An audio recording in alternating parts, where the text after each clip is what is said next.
ہماری عادت ہے بدفالی لینے کی، زمانے جاہلیت میں کرتے تھے، اب ہم کیا کریں؟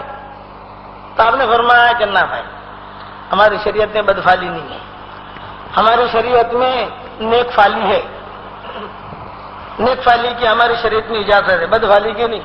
صبح سویرے فجر کی نماز کے لیے نکلا اور جو ہے کالی بلی دیکھ لی تو یہ کہا ارے صاحب پورا دن آج پنوتی، یہ ہمارے یہاں نہیں۔ کالا کتا دیکھ لیا، ارے صاحب آپ پریشان، بیوی پوچھ رہے کیوں پریشان ہو، کیا ٹینشن ہے؟ نماز پڑھ کے آئے ہو ٹینشن؟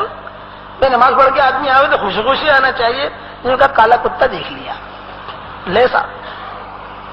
یہ صحیح مسلم شریف کی حدیث بتا رہا ہے کہ حاتم ابن معاویہ، حاتم ابن اسلمی تھے ایک صحابی، انہوں نے حضور صلی اللہ علیہ وسلم سے پوچھا کہ حضرت ہم بدفالی لیا کرتے تھے، تب ہم مسلمان ہو گئے تھے، کیا کریں؟ آپ نے فرمایا کہ نا نیک فالی کی اجازت ہے۔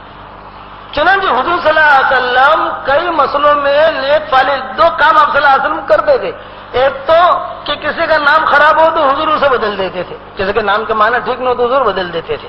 آپ صلی اللہ علیہ وسلم نے ہجرت کر کے ہمارے یہاں مہندی والی مسجد میں صحابہ کے قصے چل رہے اور یہاں نبیوں کے قصے چل رہے، دونوں مجموعے الگ الگ چل رہے، کہ وہاں صحابہ کی تاریخ چل رہی اور یہاں نبیوں کی تاریخ چل رہی۔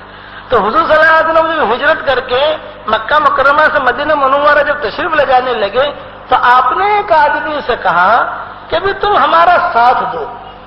ساتھ دینے کا مطلب یہ کہ تم ہمیں لے جاؤ۔ کیا چاہیے بھائی؟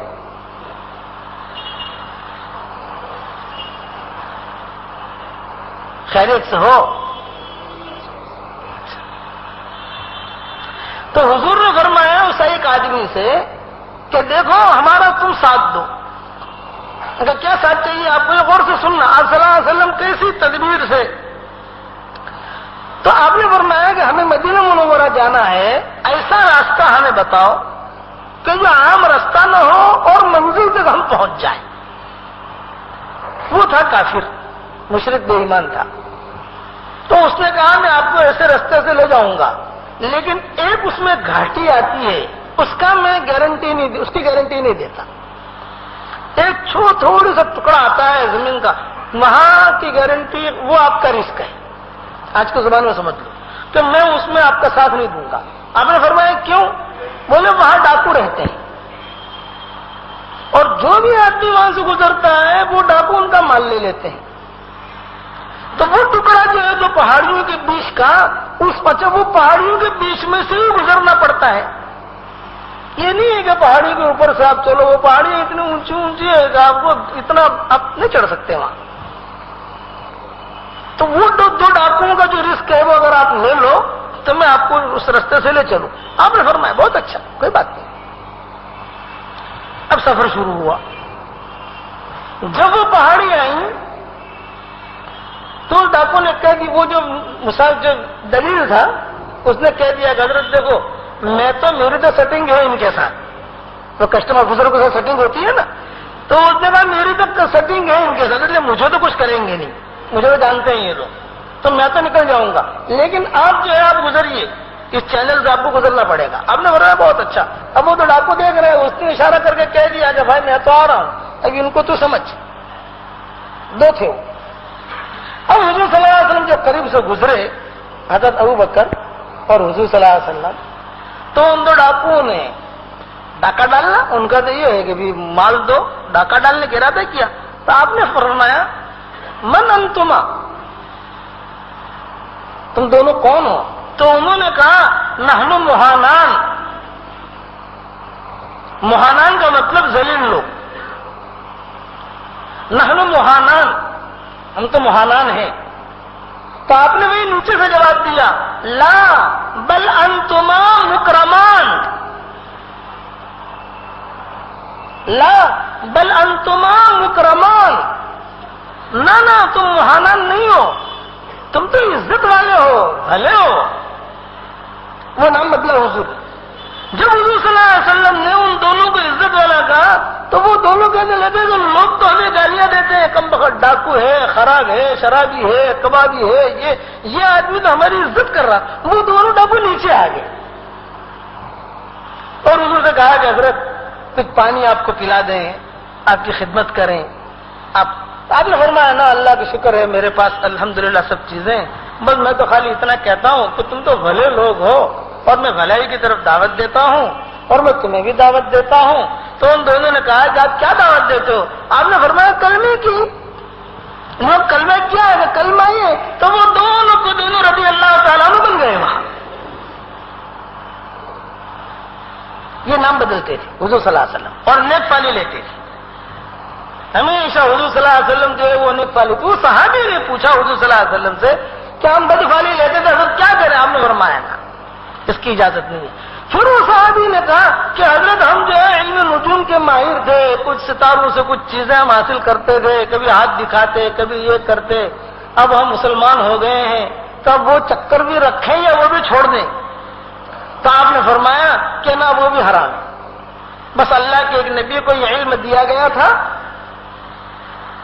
حدیث میں نام نہیں آتا ادریس علیہ السلام کا، خالی اتنا مسلم شریف کی یہ حدیث ہے، علماء حضرات وہاں دیکھ لیں کہ اللہ کے نبی کو ایک علم دیا گیا تھا اور وہ علم جو ہے وہ اٹھا لیا گیا، اور وہ علم ایک نبی کو دیا گیا تھا، پھر اس کی تشریح علماء نے لکھا ہے، اکثر محققین اور محدثین نے لکھا ہے کہ وہ حضرت ادریس علیہ السلام تھے، اور وہ علم ان کے پاس بطور معجزے کے تھا، ایک معجزہ تھا ان کا، جیسے عیسیٰ علیہ السلام کا معجزہ تھا مردوں کو زندہ کرنا، یہ ان کا معجزہ تھا کہ کوئی اندھا ہو تو وہ اندھے کالے ہاتھ پھیر دے گے تو وہ اندھا جو ہے وہ ٹھیک ٹھاک ہو جائے، تبرئ الاکمہ والابرص، کہ کسی کو کوڑ کی داغ کی بیماری ہے وہ چلا جاتا تو عیسیٰ علیہ السلام خالی ہاتھ پھیر دیتے تو اس کی طبیعت ٹھیک ہو جاتی۔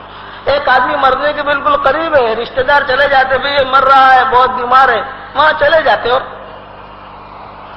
کسی پرانے کو اٹھانا ہے تو یہ چنانچہ ابن کثیر نے نوح علیہ السلام کے قصے میں آئے گا کہ حضرت نوح علیہ السلام کے قصے کے بارے میں زیادہ سے زیادہ جو باتیں لکھی ہیں وہ ابن کثیر نے لکھی ہیں اور ابن جریر نے اور طبری نے ان لوگوں نے لکھی ہیں، تو اس میں بھی یہ قصہ آئے گا جو حواریین نے کہا کہ نوح علیہ السلام کی کشتی کے بارے میں کچھ تفصیلات تو بتاؤ ہمیں، تو عیسیٰ علیہ السلام نے کہا میں کیسے بتاؤں؟ انہوں نے کہا یا تو اللہ کی وحی آوے، وحی نہ آوے تو کسی پرانے کو اٹھا دو قبرستان جا کر،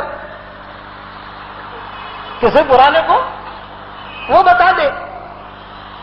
چنانچہ گئے پہاڑی کے اوپر، ایک مٹی لی اور مٹی لے کر کہا کہ یہ نوح علیہ السلام کے بیٹا حام جو تھا یہ اس کی پنڈلی کی مٹی ہے، پڑھا پڑھ کر دم کیا، وہ جو زندہ ہوا اس نے سارا قصہ بیان کیا، کتابوں میں یہ بھی لکھا ہے، وقت رہا تو بتائیں گے اس کی ساری تفسیر، اگرچہ علماء نے اس کو ضعیف کہا ہے لیکن چونکہ ابن کثیر لائے ہیں تو وہ کہیں نہ کہیں سے ان کا ماخذ ہوگا اوپر سے، کہ ابن کثیر جو ہے محققین میں شمار ہوتے ہیں، علماء ہو تو اسے سنے گا۔ علامہ ابن کثیر نے اپنی تفسیر سے پہلے یہ لکھ دیا ہے کہ دیکھو اسرائیلیات کی کئی قسمیں ہیں، کچھ قسمیں تو وہ ہیں کہ جن کو میں مانتا ہی نہیں، جو اسے میں اپنی کتاب میں نہیں لاتا، لیکن کچھ قسمیں ایسی ہیں اسرائیلیات کی کہ جو کچھ نہ کچھ درجہ رکھتی ہیں، وہ میں اپنی کتاب میں لاتا ہوں،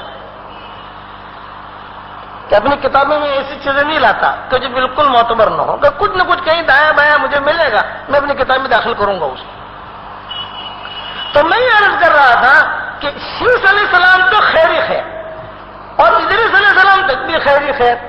اب حضرت ادریس علیہ السلام کا جب انتقال ہو گیا، اب اللہ کا نبی دنیا سے چلا گیا، اب وہ روئے زمین پر کچھ نیک لوگ بھی تھے کچھ برے لوگ بھی تھے، بھلے برے دونوں ہوتے ہیں، تو مورخین نے لکھا ہے کہ کچھ لوگوں نے یہ کہنا شروع کیا کہ صاحب یہ بھلے بھلے لوگ تو مر رہے ہیں، اب کچھ نہ کچھ جو ہے صاحب کم سے کم ان کی تصویر بنا کے رکھ لو گھر میں،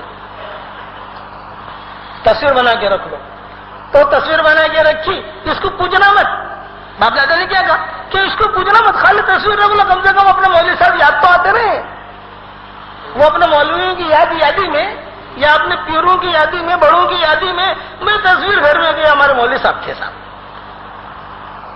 اب وہ بڑے بھی مر گئے تو جو بعد میں آیا تو وہ زیادہ ہوشیار تھے ان سے، دین سے بہت دور، تو انہوں نے اس کی پوجا پاٹ بھی شروع کر دی۔ اب وہ پوجا پاٹ ہوتے ہوتے وہ بت چلے، سب سے پہلے یہ بت عرب میں پہنچے اور عرب سے ہندوستان میں آئے،